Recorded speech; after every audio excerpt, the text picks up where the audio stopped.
This is the front desk.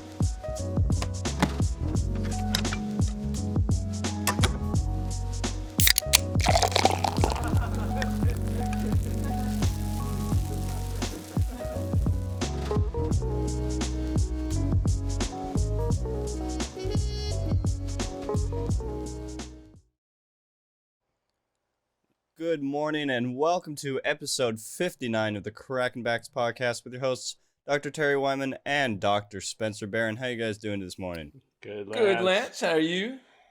Doing great. So today we are joined by Bryan Hixson. Bryan Hixson is one of the leading neuroscience experts in quantitative EEG brain mapping, neurocognitive testing, neurofeedback brain training, and nutritional cellular health.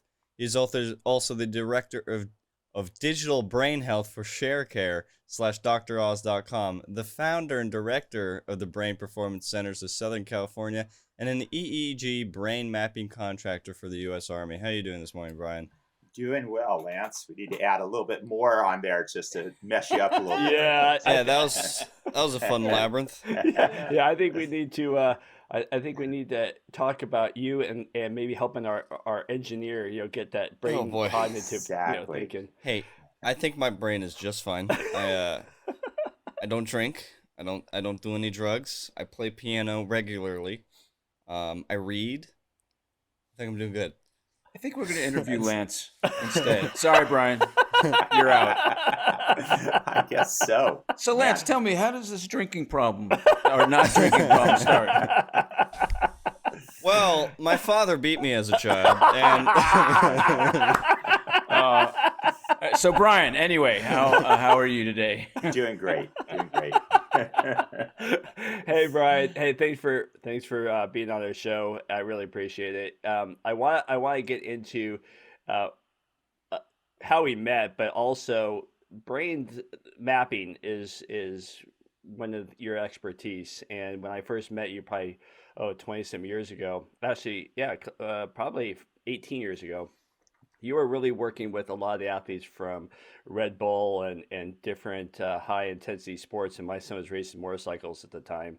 And I remember hearing about this guy who was working with athletes, not only to help them recover mentally from severe injuries, the PTSD that comes with severe injuries, but also giving them that mental edge. And my son had suffered a couple of crashes, and I wanted to kind of jump on board. And that was before anybody was really doing stuff that I had heard of. I mean, it wasn't my expertise. It wasn't where I was going as a chiropractor, but I found it very fascinating of how neurofeedback and how brain mapping was working.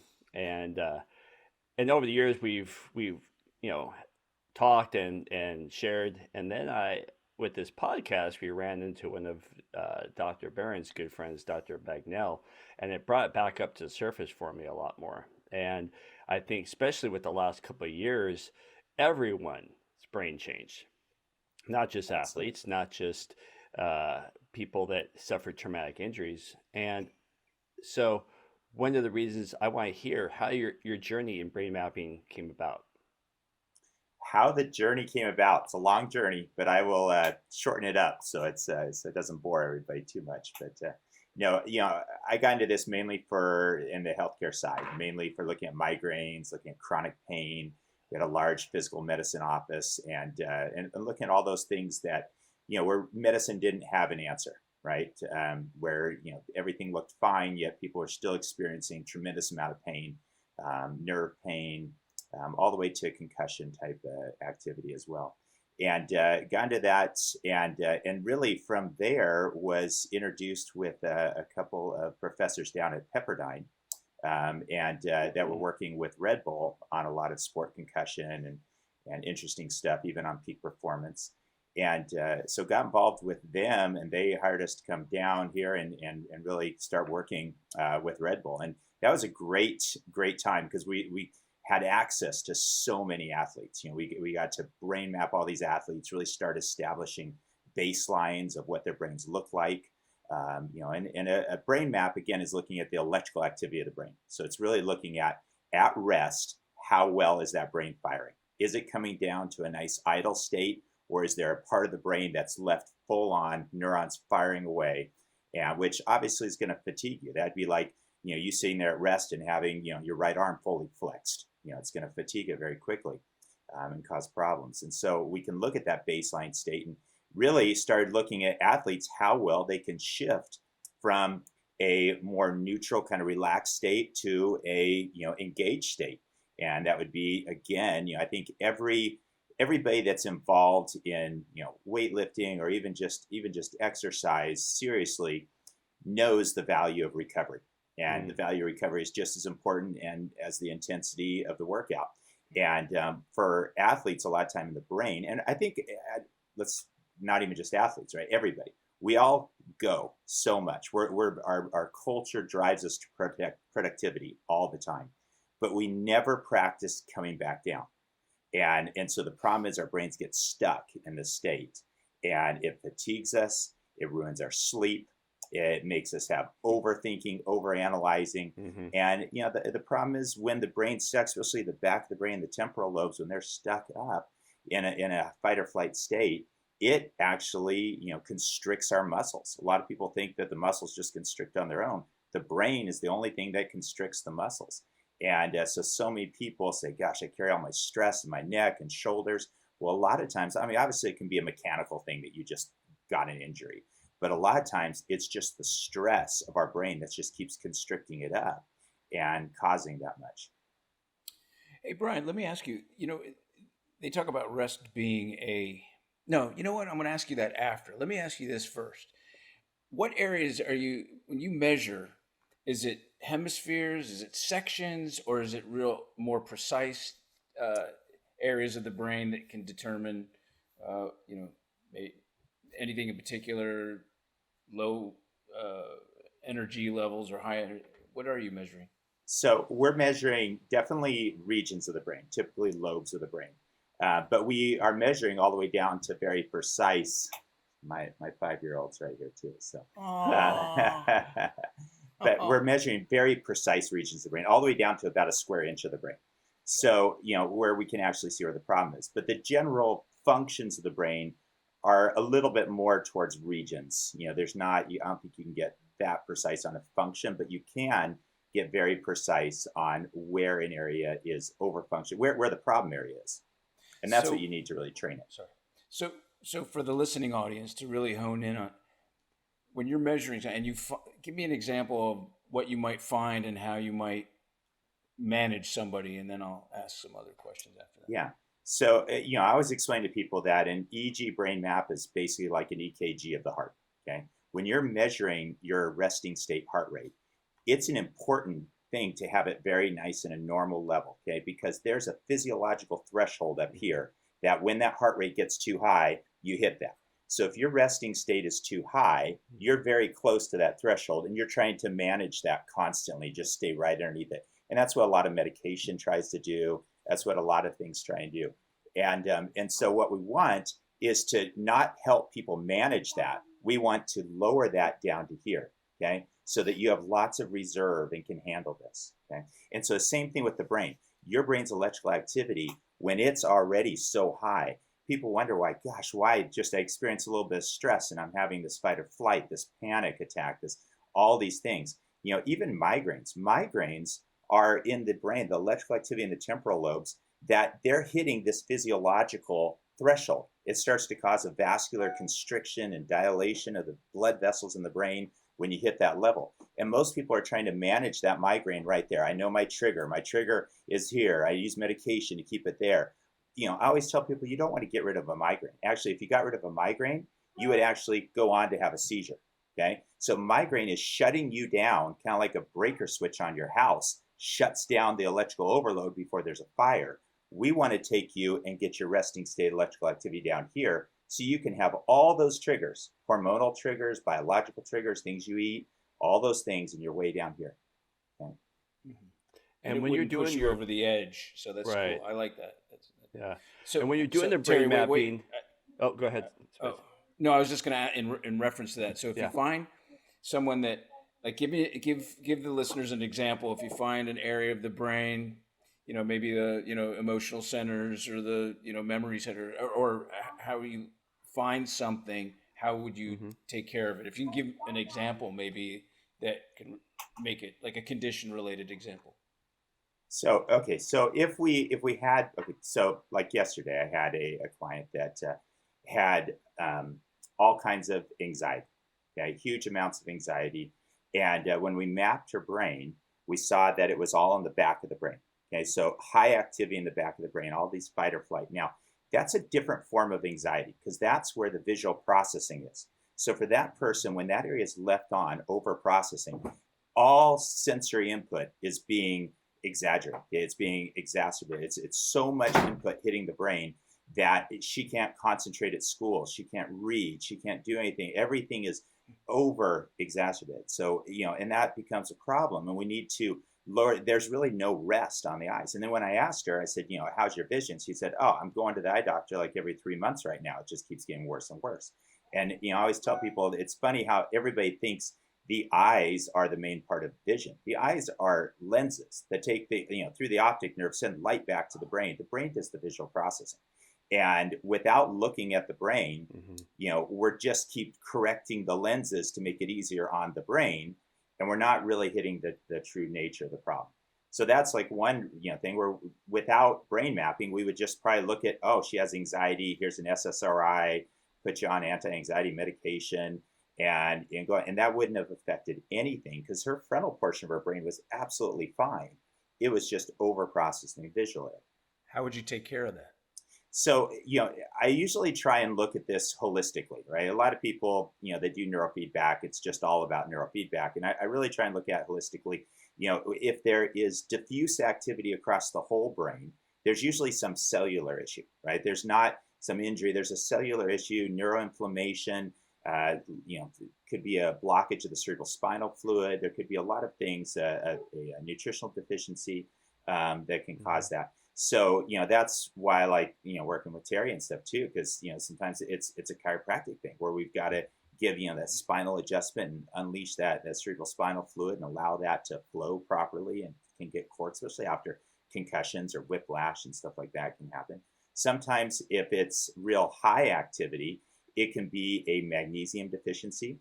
Magnesium, if it's real high, that's neurons firing off all the time, constantly firing off. It's like a muscle fully flexed all the time. Neurons can't fire off without fuel. The fuel that fuels neurons typically is going to be calcium. Calcium's flying in through the calcium ion channel and flooding that neuron with the fuel it needs to fire off. Now, we don't want to get rid of calcium in your diet. You need calcium. But magnesium sits on the outside of the calcium ion channel and opens that channel and closes it. So it's what regulates the flow of calcium into that channel. So a lot of times the deficiency of magnesium, once that you get an injury or start to have stress, sometimes those channels just start staying open and flooding in fuel. And then you don't have enough magnesium to start shutting it down. And so we can look at things like that. We can look if it's very focal activity. We can look at neurofeedback where we can place a single EEG sensor on that area of the brain and put it through a biofeedback response and actually train it down. So there's a lot of things you can do when you look at it holistically. I mean, I can't believe how much activity is due to, inactivity, sedentary lifestyle, not getting enough exercise. Aerobic exercise for 20 minutes unleashes what's called BDNF, brain-derived neurotrophic factor in the brain, which it's like miracle growth for the brain. It stimulates stem cell growth. It stimulates, all these dendrite connections. And, so many people aren't taking advantage of that at all. It's the easiest thing to do. Hey, Bryan, can you, just for some of the newer audience, we keep talking about brain mapping and they've heard that term. Can you actually break it down? What is a brain map? Because I'll tell a patient, hey, we need to map your brain, and they'll go, why? I go, well, if you want to drive to Vegas, you need a map, and we don't know what's wrong and why you have chronic pain or chronic tension. We need a map. Well, what does that mean? And so, can you tell the average person, yes, they put you put something on the head and you put electrodes on. What are you actually looking for? So, what is a brain map? All right. So real quickly, if I had to break it down, A brain map looks like a swim cap, basically, that you pull on your head, and it has 19 EEG sensors in it, spread out across that. Okay, those sensors are very much like a stethoscope. All they're doing is measuring the electrical activity that your brain's producing. Every time a neuron fires off more electricity, it produces. We can pick that up on an EEG sensor. Okay, so it's not putting any electricity in your head. It's just like stethoscopes picking up the electricity your brain's producing. And there's 19 of them. And you sit there at rest for about 6 minutes with your eyes closed, and you do about 6 minutes with your eyes open, and we're measuring that. And it can measure that electrical state. Is it coming down to a nice rest? It would be very much like a 6 to 8 minute, EKG on the heart. You're laying there and it's measuring your heart's rhythms and all the electrical activity and making sure that's coming down to a nice state. And it's not overworking. It looks at a lot of statistical things within the electrical activity to make sure it's in the good range. And then the most important part is it then compares that to a large normative controlled database, the largest in the world, and of your same age and gender. So now we're getting your brain's electrical activity compared to a normative database. And we're, everybody asks, my brain's better than everybody else's, so I don't want it to be average, right? I want it to be better, and I always tell them, well, if you're an athlete, you still want your resting heart rate within a normal range. Okay, now, if we put you at a stress test, maybe that's going to be a lot different. And when we do, things with Red Bull or, a lot of these professional sports teams or the U.S. Olympic team, we do a lot of more almost like a stress test where you might be, maybe you're shooting free throws and we're introducing all kinds of distraction around you, and you've got to maintain a perfect state, and things like that while you're doing that. So there's a lot of things we can push athletes to a limit. But generally, we're looking at the resting state and making sure all that brain activity comes down within the normal. And that normal is a big range. It's a big range. We're looking for things within 1.5 standard deviations low to 1.5 standard deviations high. So we're looking for people to fall into about 90% of a bell curve would be in that normal range. And anything that's outside of that, it can have some symptoms. And you're looking at all waveforms of the brain, and you're also looking at, are we at rest, so we're cleaning out the brain and refreshing it, versus people that can't clean out their brain, correct? That's exactly right. So there's different frequencies in the brain that control different things. So there's these low frequencies in the brain, these slow waves that control mainly sleep. And we can look at rest. You should still be producing enough of those. So if you're not producing enough of those at rest, it's not going to be strong enough when you go to sleep, and it's not going to come up through full sleep cycles. We can look at things like your fight or flight waves. And again, if your fight or flight waves are stuck way up, you're going to be very close to a threshold of hitting fight or flight and stress. We can look at things like, like a good point is a lot of people ask, how are you looking to see if I have a migraine when I don't have a migraine right now? Okay. So what I always tell them is what we're looking for is at rest, if the temporal lobes and the betas and high betas are way up here, they're producing so much electricity at rest, you're just right underneath having a migraine. So I can know that if you have a little bit more stress, you're going to have a migraine. So we're looking at that resting state. No one goes from completely in a normal range all the way up to here to have a migraine. They have high amounts already, and it's this accumulation that's staying up there, and then it triggers these things. Love that. So, Bryan, you're probably familiar with the recent study University of Michigan did on ACL injuries, anterior cruciate ligament injuries, and how it changes the mapping of the brain. And I figure this is an appropriate study that was published only a couple months ago that describes how, an ACL tear, and, for those who don't know what an ACL tear is, it's a very critical ligament in the knee that allows for stability. And even a strain where it causes you or a sprain where it causes you to alter your gait, it automatically, or it starts changing the map to the brain. And usually if that mapping isn't corrected after the injury heals or after surgery, then the chances of you getting, I think it's like 85% chance of you getting another injury. Interesting. So how would you change how would you change the mapping of the brain for someone to walk normally? Yeah. So The good thing about the brain and the problem with the brain is that it's the best compensation injury or engine there is. Okay, Yeah. so as Good soon point. as the muscular changes and things fire different, the brain compensates, and then that becomes the new normal, and then that starts holding it in that place. So the brain again is controlling those muscles. It's controlling the constriction of those, and which obviously makes a big difference in how we walk, our motor function, and all of that. And so what's absolute best is to have a baseline on an athlete before they get an injury. It's a wonderful thing because then when they get an injury, we can train them right back to that. We know exactly where they were before. We can compare it to a normative database and see. You got to ask yourself, did that person, what was that brain shifting in those changes due to this injury, or was it due to something in the previous 20 years before that?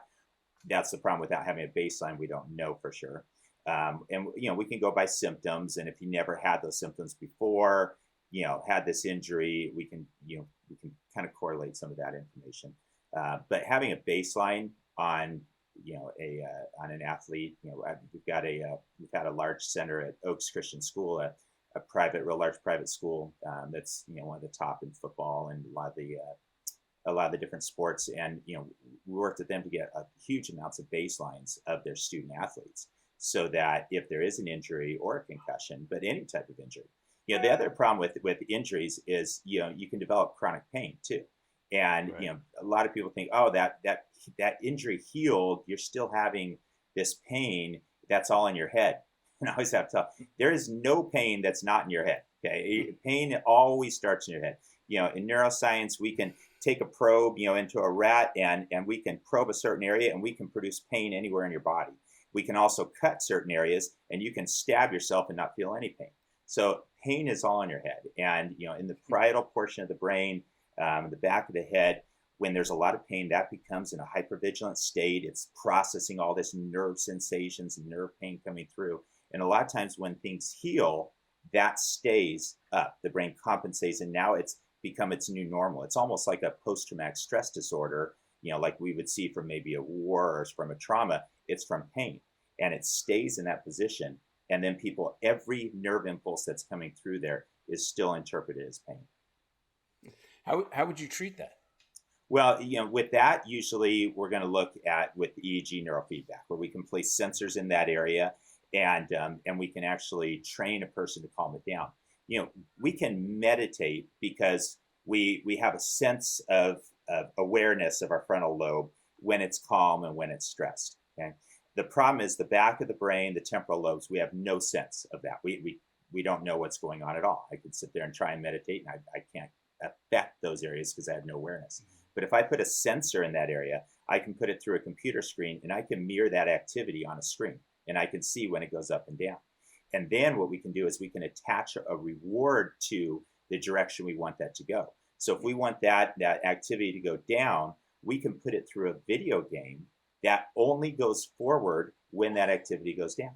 So if it goes down 1%, now your brain activity is always going up and down 1% all the time. It's sitting there up and down. It stays down for 3 or 4 seconds and goes up 1%, 3 or 4 seconds. It's moving a little bit. So when we put it through a video game, at first that video game is going and it's moving, and then it's stopping. It's moving and stopping without you doing anything. Mm-hmm. But what's happening is you're watching that, and maybe it's a car race. In your car, all of a sudden when your brain relaxes that area, it starts racing by other cars, the background lights up, the music starts, it feels good. And then every time that brain activity goes back up to where it was, it stops and the music goes away. So I always tell people, this is like taking your dog, give them a treat whenever they sit, pull away the treat whenever they stand.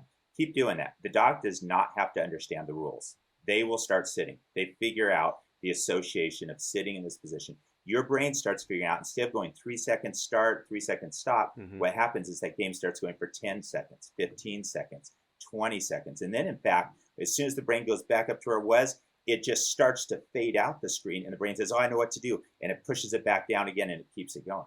And then we can go to 2%.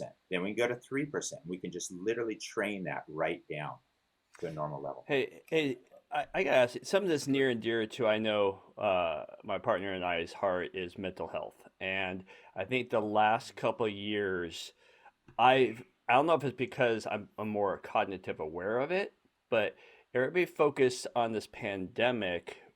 Yeah, I think the true pandemic was opioids increasing. I think it was mental health. I think it was suicides. And have you- have you seen an uptick in the opioid use, the mental health issues, or has it always been there and it's just now people are paying attention to it more? What have you seen in your world in the last couple of years, and how are you handling that? Well, I think it's in some ways it's both, right? There's definitely an uptick in this, a huge uptick. But the problem is everybody for years was already accumulating up to a pretty high level, okay? And this pandemic is what really triggered everything way over that physiological threshold. And so it's, it's kind of like they talk about, with COVID, right? If you have an underlying condition that's right on the edge already, you introduce any type of sickness, anything that's going to cause inflammation throughout the body, it's going to hit those areas, and those people are going to have problems. Absolutely. And it's the same thing with mental health, is that a lot of people that had a lot of resilience that were way down here, they may have come up a little bit, but they're doing pretty well. But the people that were right on the edge already, this just, exposed all that. Wow, that's great. That's great stuff. So I think anyone listening, whether they're, doesn't matter where, if they can find somebody that can get their brain mapped, that could help a lot of people at least get a direction of something other than a big pharma pill. It can give them a direction of hope and a direction of something that they can do. It'd make the chiropractor's job easier adjusting people. It'd make the psychologist's job easier of getting into their head and helping people. It get the MD, the trainer, everybody some help, because at least it gives them some direction. Absolutely. Absolutely. Hey, Yeah. The problem Bryan, with medication sorry, is that, medication can sedate something. So if Mm. I'm right near that baseline, I can sedate it and try and keep it lower. But that's really no different than having a major knee injury and saying, well, I just take, a bunch of Advil all day long and I'm fine. Right. Well, the problem is you're not addressing it, and it's getting worse. A study came out a couple of years ago, that said that the headline said that women that take anti-anxiety medication have a almost tenfold chance of developing dementia. Okay, now it sounds like the medication is causing the dementia from the headline. It really, when you look at the study, it wasn't about that. Really, what they did is women that take anti-anxiety medication is a pretty strong demographic of women with anxiety, right? And the problem is the medication is just covering it up. So now they're not seeking cures. So you just live your life that way. And so many people, these medications were meant to be on for 6 months to a year, and now people are on it for 10 to 20 years. And so anxiety is where groups of neurons are firing off huge amounts. It's constantly firing off. Neurons cannot fire off that much, nor can you keep a muscle flexed all the time without it eventually breaking down. Nor can you keep your heart rate up too high without it having a high risk of cardiovascular disease. Those neurons will break down 10 to 15 years before the rest of your brain in that area. And if it's in the temporal lobes, it's going to cause more Alzheimer's. If it's in the central strip of the brain, it can cause more Parkinson's or motor function. If it's in the frontal portion of the brain, it can cause more vascular dementia, and you can have problems. The back of your brain, you can lose your balance, you can lose vision. So to get a brain map every so often and understand, is there areas that are overfiring? Dementia is one of the most preventable diseases there is. Yet once you get it, you can't reverse it. And I always explain to people that dementia, the pandemic of dementia in our country right now would be like if you never had a dentist. You've never heard of a dentist, and we always wonder why at 70 everybody's teeth are falling out. Okay, if you don't do any prevention on this stuff, some of these things are simple nutritional fixes. Omega-3 fatty acids, those are essential fatty acids, what 40% of your brain's made of. Most people have no clue if they're making enough or have enough in their brain to keep those connections solid or not. Wow.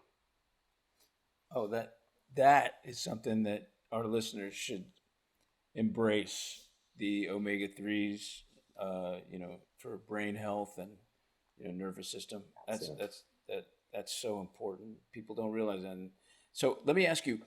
I'm going to ask you, what are the most common? What's maybe the one or two most common things that you've seen that you have helped. And I also want to ask you about ADHD, because the Adderall use is going through the roof. Yeah, absolutely. So I would say the most common is going to be sleep problems. Okay. I would say 25% of anxiety issues, 25% of attention deficit issues are due to dysregulations in sleep cycles. And if you're not getting into that deep sleep, the problem is, our bodies have lymphatic systems. The lymphatic system drains out all the metabolic waste, the toxins, right? Your brain is the only part of your body that does not have a lymphatic system. Okay. And yet it has more cells than the entire rest of your body. And every one of those cells produces waste products. Okay. Right. Sleep is the only time, and I'm talking about quality sleep. It's not like, a lot of people say, oh, I get good sleep. I can sleep 10 hours and I still feel tired. That's not good sleep. That's your body trying to make up quantity for quality. Okay. And, quality sleep, when you're getting through the good quality sleep cycles, only in that deep stage of sleep do the vascular system of your brain, it actually shrinks down, the cerebral spinal fluid flows through those areas. It picks up all that metabolic waste, the plaques. A lot of people think, well, plaque is what, develops into dementia. We produce plaque every single day. Okay. When you have plaque in your arteries all the time. It's the accumulation of that plaque that causes the problem.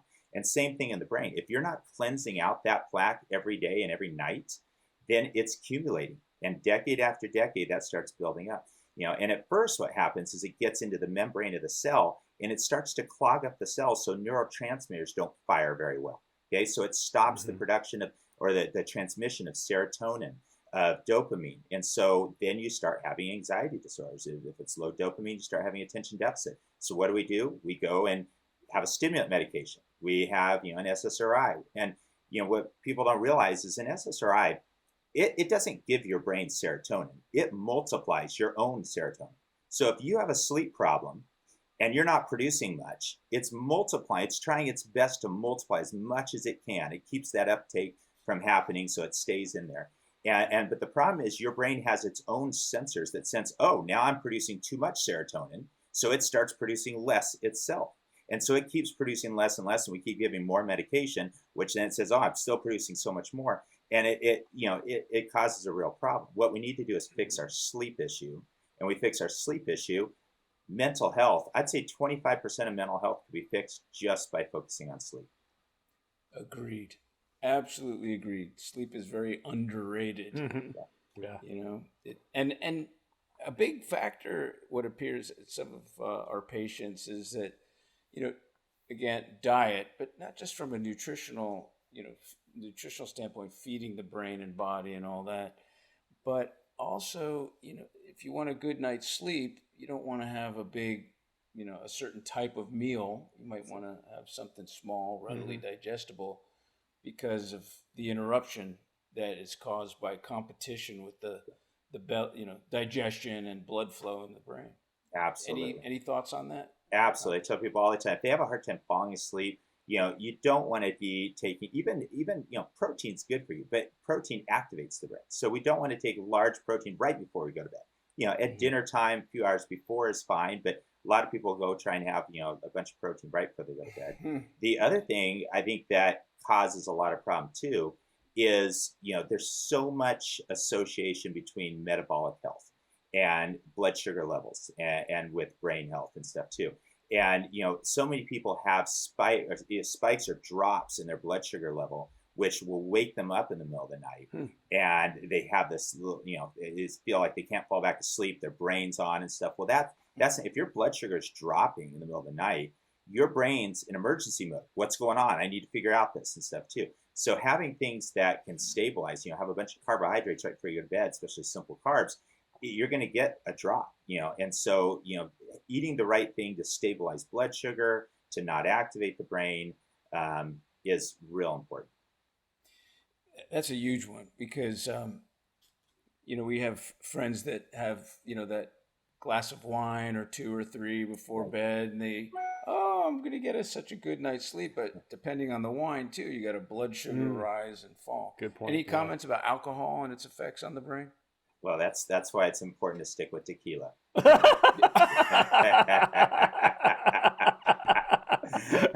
A good tequila, not that Cuervo crap. Good tequila, exactly. Thank you, Terry. Yeah, the quality of the alcohol is where it all comes down to, right? So, I'm a Casa Amigos guy.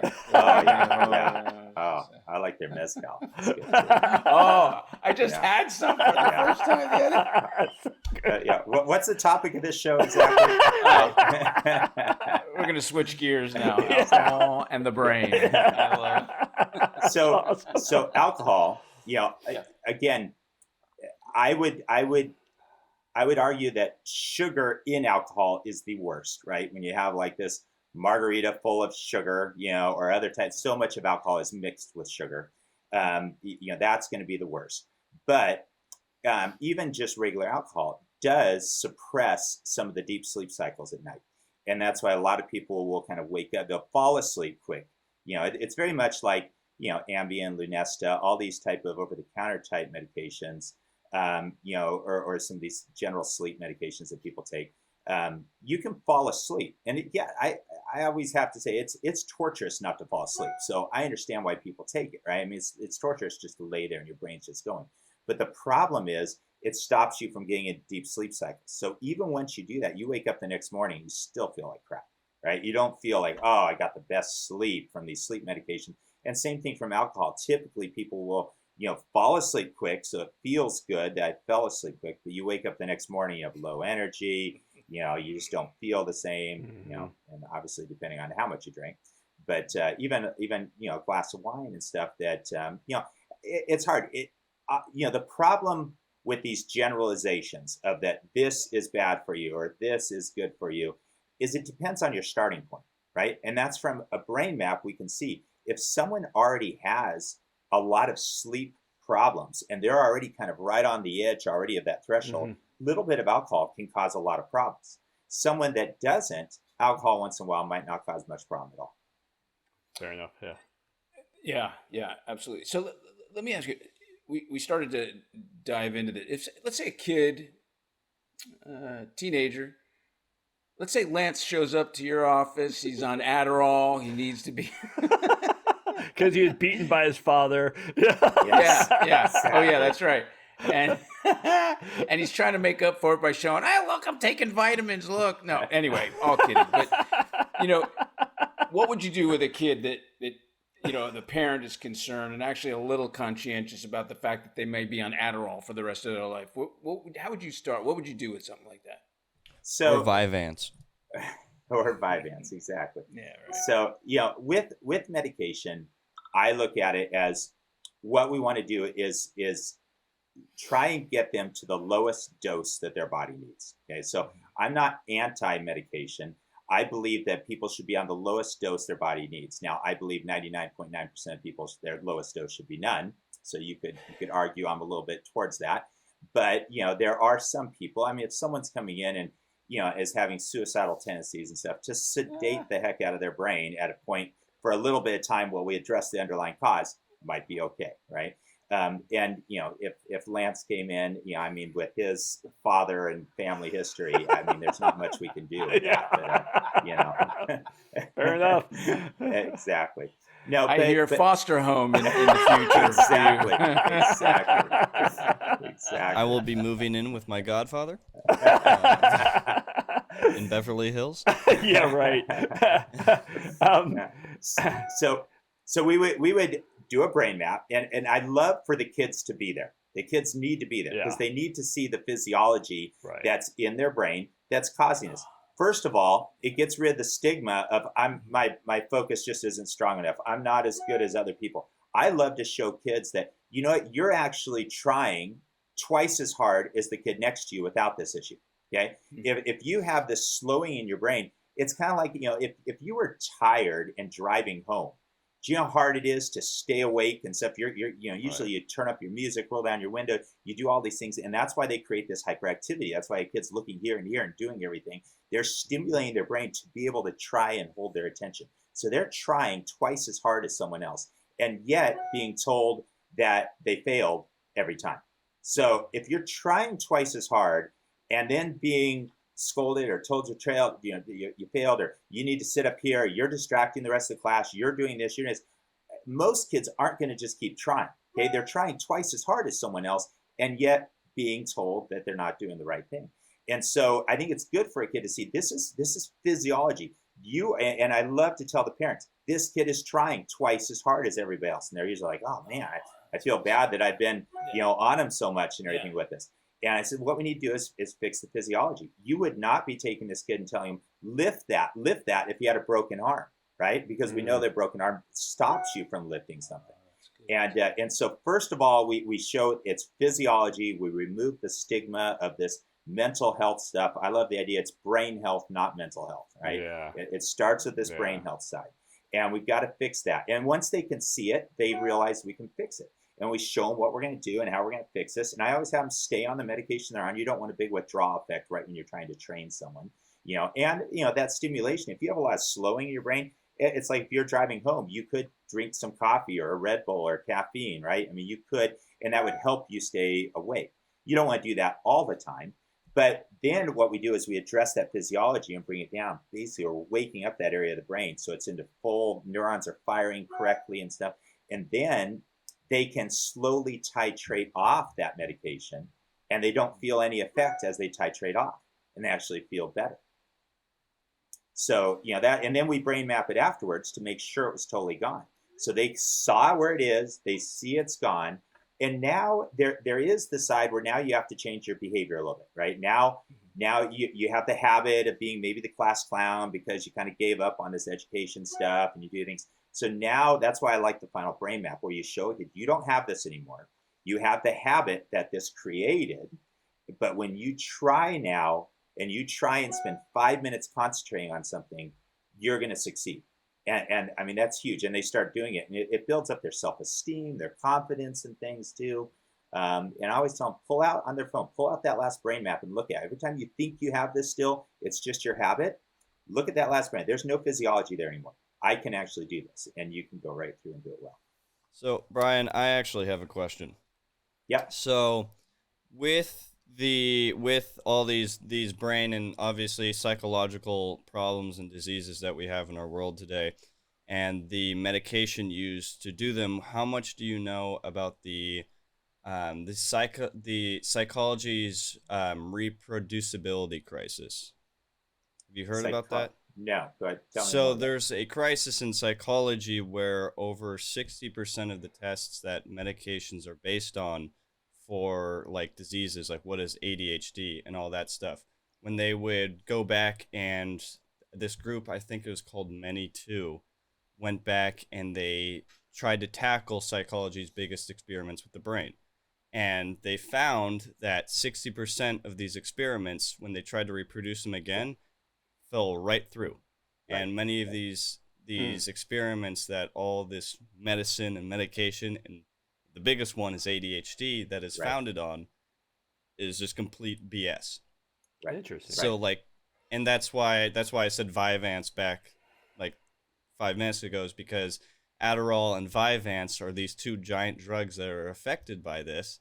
And when you look, and then when you dive deeper into the issue, you find that these giant pharma companies have also tied in with Congress and all this other stuff, so that they can, and have lobbied to keep this psychological reproducibility crisis under the wave, so that they can keep selling these drugs. Because I think it was within like 5 years of Adderall first coming out, $5 billion alone from kindergartners and preschoolers from just being on these drugs. So I was wondering if you knew anything about that, because it does so affect your brain health with little kids being on this ADHD medication. So Lance, are you actually trying to make the argument that pharmaceutical companies are motivated and influenced by money? I don't know. Yeah, really? Oh, man. They're a demon. No, but my question is, since you do brain mapping, have you ever, especially for kids with ADHD, do you get a lot of them coming in, or do you measure a lot of kids, and what do those brains look like, especially if they're on Adderall? And can you yourself prescribe, like, this kid should be on a limiter, or this kid is fine, he's just a little kid who has energy? So here's the thing with, psychiatry and psychology are the only medical fields that it's 100% subjective. There's no imaging. A diagnosis of anxiety or attention deficit would be like you going to your orthopedic surgeon, telling them all about your back pain, them writing a bunch of notes and saying, okay, I got your diagnosis. Your diagnosis is pain. Okay. That is not a diagnosis. That's a symptom, right? We want our orthopedic surgeon to say, you have a herniated disc from this to this, or this area, this. You want something that's causing the pain. We don't want them to regurgitate the symptoms we just told them. So in psychiatry, you have you who doesn't have a clue really of what's going on. You just kind of know how you feel. And you're trying to describe to someone how you feel. And when you say, I have anxiety, that could be totally different from someone else's experience of anxiety or depression. Mm-hmm. And then you have someone that's taking that and just subjectively saying, okay, you have a diagnosis of this. You filled out these questionnaires, these subjective questionnaires, and you met this certain number of symptoms. So therefore, you have this diagnosis. And the problem with that way of thinking is that's basically saying everybody with attention deficit has the same thing. Everybody with anxiety has the same thing. And a diagnosis should be about physiology. The diagnosis should not be about a bunch of symptoms that are clustered together.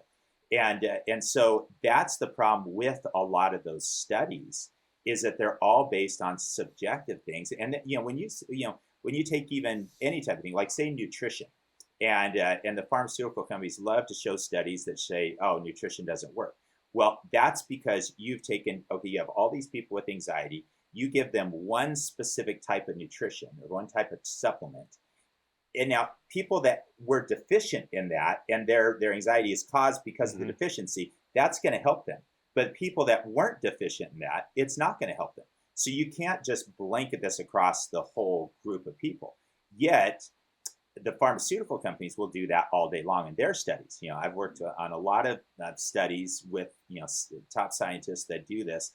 And this one guy told me, who's done tons of it for different pharmaceutical companies, he said, if you give me enough money, I can do enough parallel tests and I will find one that supports what we're trying to do.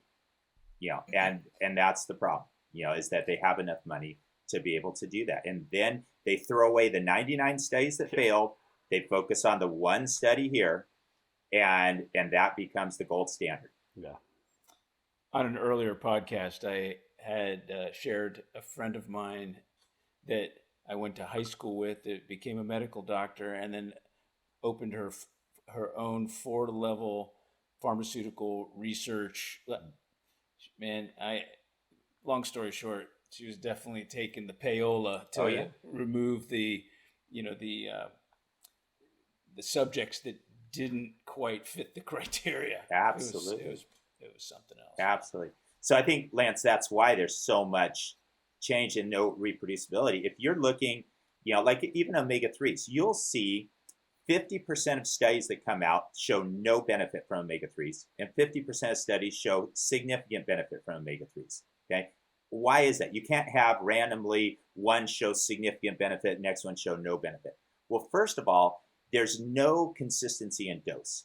Okay. So, it's all self-reported. Oh, I take omega-3s. I don't take omega-3s. Well, studies show that, that you have to take at least about 1,500 milligrams of EPA and DHA, which are the omega-3s inside of fish oil, to get much effect at all. Any study that has less than 1,500 shows no benefit, 99% of them at least, and all of them that above it will show significant benefit.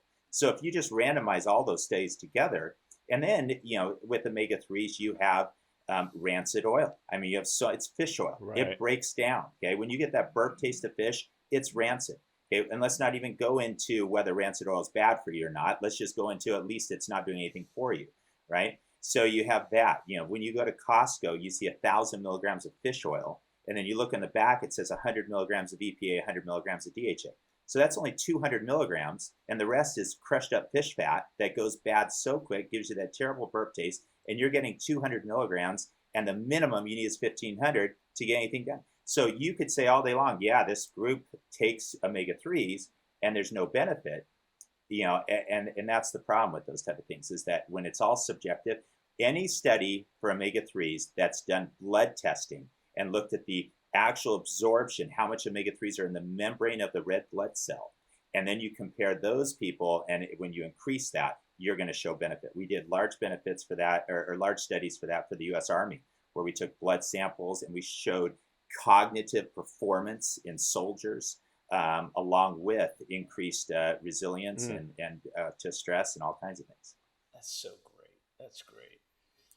Well, I'll tell you, I could probably keep you on this call all day. I love this brain stuff and mapping and remapping and, identifying in a natural way how people should really shift their consciousness to other alternatives that may not be as popularized because it's hard to compete with the pharmaceutical industry or a psychologist or a psychiatrist that all they can do is write you a prescription, and it's a lot cheaper to do that. But what you're doing is great, and however we can help you in this frontier of brain health that to me is paramount.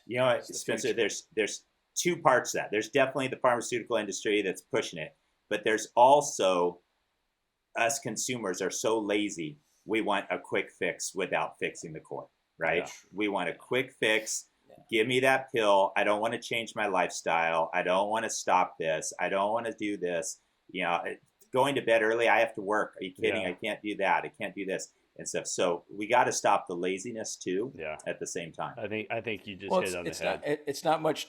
Yeah, it's not much different than a gym membership. They, exactly. Right. The spas and the gyms, they make their money because people, they mean well. They pay out a big bunch, and then they never show up. They pay out in January. Imagine if everybody showed up to the in January for their New Year's resolution, and then it's gone. But one thing that this episode also gave me hope is, we're at our pinnacle of our career, I hate to say it, but near the end of our career. And, 30 years in. Maybe Lance. And then we have Lance, who's 19, who asked one of the best questions and is actually paying attention to some of these studies and seeing some of the problems at college. But I think people are starting to wake up a little bit. I think these last 2 years. Yeah. Brian, when you scan my brain when you get home, you'll have to tell me how good my hippocampus is. Exactly. But I guess my point is, people are. I think these last 2 years they're starting to wake up and realizing that staying indoors, eating crappy food, not talking to people is not right, and taking these pills, taking these shots is a quick fix. It's not right, and so I think people like our engineer, like Spencer's kids. I think we have this wave of the next generation waking up to hopefully to be a much better than even what we did. And so I think that's always nice. If people want to put down the next generation, the world's crazy, I'm not going to raise kids in this environment. I have a different outlook on that. I think if we can wake up and have this next wave of humans wake up to a better life form, I think it's better. And I think brain mapping is a great tool that people don't think about, and if we can get everybody to sit and listening to us right now and going, I need to get my brain mapped to find out how I can be better. They want to work out, they know they walk 20 minutes, they feel better. But I think starting with the brain is a great tool. So I really appreciate your insight and your time for hopefully helping a lot of people out there, because that's the goal of this podcast, is to help people mentally, physically, nutritionally. So I appreciate. And so many people, when they come to us, they're scared. They're scared of mapping their brain. And I always tell them, what you should be scared of is not mapping your brain. There you go. Because honestly, mapping your brain is not. It's not like we tell them, you got a good 30 days left. It's like it's not. It's not like that. Okay. It's like you can find areas that are just at the start of problems that you can quickly course correct and not lead to massive destruction in that area of the brain later on. So it's like going to a fitness trainer and then analyzing all your muscles and say, you know what, your back injury or your back pain you're having is because your core's weak. Let's do some things to target that core area and strengthen it up. And I mean, that's not scary to say that. And really, it's the same as the brain. The brain, we're not looking at your thoughts. We're not looking at how smart you are. We're looking at a resting state of your brain's electrical activity. It's brain health. And we got to get that through to people. That's brain health. It's prevention. And also, by the way, it makes you sleep better, have more energy, and sharper and more focused right now. So that's great and protects your brain later on. Right. Fantastic. Well, I appreciate everything you did for us, Bryan, and down the road, I think we'll have you on again just to keep pounding this into people to keep it mentally health. I think mental health is such an important aspect in the world right now, and so anything we can do to help people. So thank you for your time, buddy. Awesome. I'll see you soon. Perfect. Thanks. Take care, guys. Appreciate you. Bye.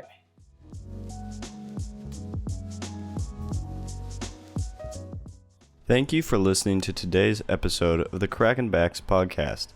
We hope you enjoyed, and make sure you follow our Instagram at the Crackin' Backs podcast.